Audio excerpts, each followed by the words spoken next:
옛날 바닷속에 용왕님이 살고 있었습니다. 그런데 어느 날 용왕님이 이름을 알 수 없는 병에 걸렸습니다. 용왕님은 바닷속에 있는 온갖 좋은 약을 먹어보았지만 아무런 소용이 없었습니다. 오히려 용왕님의 병은 점점 더 심해졌습니다. 어느 날 용궁의 어이가 용왕님에게 육지에 사는 토끼의 간을 먹어야만 병이 나을 수 있다고 말을 하였습니다. 그래서 용왕은 용궁의 모든 신하들을 모아놓고 누가 육지에 나가서 토끼를 잡아올 것인지 물어보았습니다. 용궁의 신하들은 모두 다투기만 할 뿐 아무도 나서지 못했습니다. 바닷속에 사는 물고기가 육지에 올라가면 숨을 못 쉬고 죽을 것이 뻔하니까요. 그때 자라가 나타나서 자기가 토끼를 잡아오겠다고 말했습니다. 용왕은 매우 기뻐하며 토끼를 잡아오면 자라에게 높은 벼슬을 주겠다고 했습니다. 용궁의 어이는 자라에게 토끼가 어떻게 생겼는지 알려주었습니다. 두 귀는 길고 쫑긋하며 온몸은 흰 털로 덮여있고 눈은 동그랗고 빨간색이며 앞발은 짧고 뒷발은 깁니다. 자라는 토끼의 그림을 가지고 토끼를 찾으러 육지로 떠났습니다. 한참을 걸려 육지에 도착한 자라는 어렵게 토끼를 찾았습니다. 그리고 달콤한 말로 토끼를 유혹했습니다. 토끼님, 저 바닷속 용궁에 가면 무서운 동물도 없고 항상 맑은 물이 흐르며 맛있는 음식을 매일 먹을 수 있답니다. 그리고 높은 벼슬을 받아 평생 편안하게 살 수 있습니다. 토끼는 이 말을 듣고 귀가 솔깃해져서 자라를 따라 용궁으로 갔습니다. 용궁에 도착한 토끼는 간을 꺼내라는 용왕의 말을 듣고 자기가 속은 것을 알았습니다. 그래서 토끼는 재치를 발휘하여 간을 육지에 두고 왔다고 했습니다. 그렇지만 아무도 토끼의 말을 믿으려고 하지 않았습니다. 토끼는 당황하지 않고 침착하게 말했습니다. 제 간은 너무 귀해서 맑은 물에 잘 씻은 후에 깨끗한 곳에서 말려야 합니다.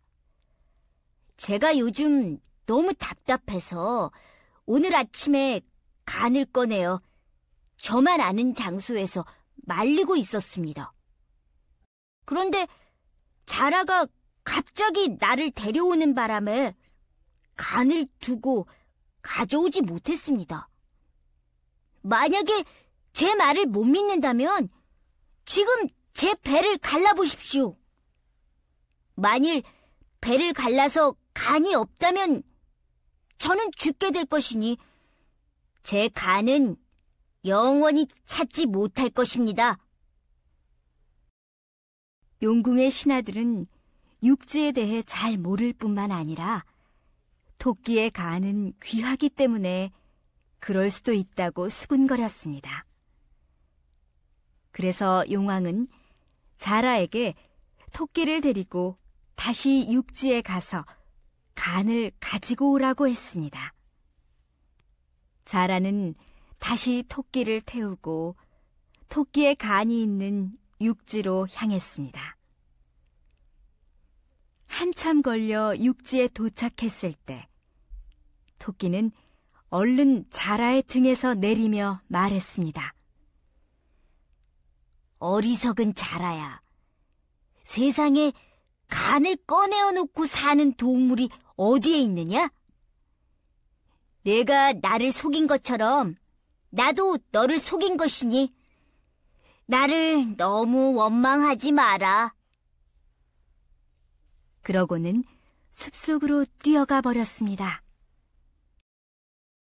자라는 그저 뛰어가는 토끼의 뒷모습을 바라볼 뿐 아무것도 할 수 없었습니다. 그러나 토끼를 놓치고 빈손으로 가는 것은 여기에서 죽는 것만 못하다고 생각한 자라는 죽기 위해 높은 바위산으로 올라갔습니다. 자라가 아래로 뛰어내리려고 할 때 수염이 하얀 산신령이 나타나 자라에게 산삼 한 뿌리를 주며 말했습니다. 너는 충성심이 정말 지극하구나. 이 산삼을 먹으면 용왕의 병이 나을 것이다. 이것을 가지고 용궁으로 돌아가거라. 산신령이 준 산삼을 받은 자라는 기쁜 마음으로 용궁으로 돌아갔습니다. 옛날 바닷속에 용왕님이 살고 있었습니다. 그런데 어느 날 용왕님이 이름을 알 수 없는 병에 걸렸습니다. 용왕님은 바닷속에 있는 온갖 좋은 약을 먹어보았지만 아무런 소용이 없었습니다. 오히려 용왕님의 병은 점점 더 심해졌습니다. 어느 날 용궁의 어이가 용왕님에게 육지에 사는 토끼의 간을 먹어야만 병이 나을 수 있다고 말을 하였습니다. 그래서 용왕은 용궁의 모든 신하들을 모아놓고 누가 육지에 나가서 토끼를 잡아올 것인지 물어보았습니다. 용궁의 신하들은 모두 다투기만 할 뿐 아무도 나서지 못했습니다. 바닷속에 사는 물고기가 육지에 올라가면 숨을 못 쉬고 죽을 것이 뻔하니까요. 그때 자라가 나타나서 자기가 토끼를 잡아오겠다고 말했습니다. 용왕은 매우 기뻐하며 토끼를 잡아오면 자라에게 높은 벼슬을 주겠다고 했습니다. 용궁의 어인은 자라에게 토끼가 어떻게 생겼는지 알려주었습니다. 두 귀는 길고 쫑긋하며 온몸은 흰 털로 덮여있고 눈은 동그랗고 빨간색이며 앞발은 짧고 뒷발은 깁니다. 자라는 토끼의 그림을 가지고 토끼를 찾으러 육지로 떠났습니다. 한참을 걸려 육지에 도착한 자라는 어렵게 토끼를 찾았습니다. 그리고 달콤한 말로 토끼를 유혹했습니다. 토끼님, 저 바닷속 용궁에 가면 무서운 동물도 없고 항상 맑은 물이 흐르며 맛있는 음식을 매일 먹을 수 있답니다. 그리고 높은 벼슬을 받아 평생 편안하게 살 수 있습니다. 토끼는 이 말을 듣고 귀가 솔깃해져서 자라를 따라 용궁으로 갔습니다. 용궁에 도착한 토끼는 간을 꺼내라는 용왕의 말을 듣고 자기가 속은 것을 알았습니다. 그래서 토끼는 재치를 발휘하여 간을 육지에 두고 왔다고 했습니다. 그렇지만 아무도 토끼의 말을 믿으려고 하지 않았습니다. 토끼는 당황하지 않고 침착하게 말했습니다. 제 간은 너무 귀해서 맑은 물에 잘 씻은 후에 깨끗한 곳에서 말려야 합니다. 제가 요즘 너무 답답해서 오늘 아침에 간을 꺼내어 저만 아는 장소에서 말리고 있었습니다. 그런데 자라가 갑자기 나를 데려오는 바람에 간을 두고 가져오지 못했습니다. 만약에 제 말을 못 믿는다면 지금 제 배를 갈라보십시오. 만일 배를 갈라서 간이 없다면 저는 죽게 될 것이니 제 간은 영원히 찾지 못할 것입니다. 용궁의 신하들은 육지에 대해 잘 모를 뿐만 아니라 토끼의 간은 귀하기 때문에 그럴 수도 있다고 수군거렸습니다. 그래서 용왕은 자라에게 토끼를 데리고 다시 육지에 가서 간을 가지고 오라고 했습니다. 자라는 다시 토끼를 태우고 토끼의 간이 있는 육지로 향했습니다. 한참 걸려 육지에 도착했을 때 토끼는 얼른 자라의 등에서 내리며 말했습니다.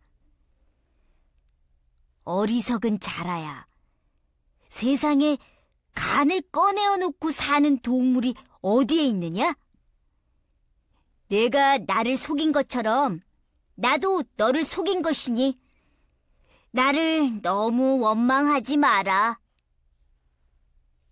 그러고는 숲속으로 뛰어가 버렸습니다. 자라는 그저 뛰어가는 토끼의 뒷모습을 바라볼 뿐 아무것도 할 수 없었습니다. 그러나 토끼를 놓치고 빈손으로 가는 것은 여기에서 죽는 것만 못하다고 생각한 자라는 죽기 위해 높은 바위산으로 올라갔습니다. 자라가 아래로 뛰어내리려고 할 때 수염이 하얀 산신령이 나타나 자라에게 산삼 한 뿌리를 주며 말했습니다. 너는 충성심이 정말 지극하구나. 이 산삼을 먹으면 용왕의 병이 나을 것이다. 이것을 가지고 용궁으로 돌아가거라. 산신령이 준 산삼을 받은 자라는 기쁜 마음으로 용궁으로 돌아갔습니다.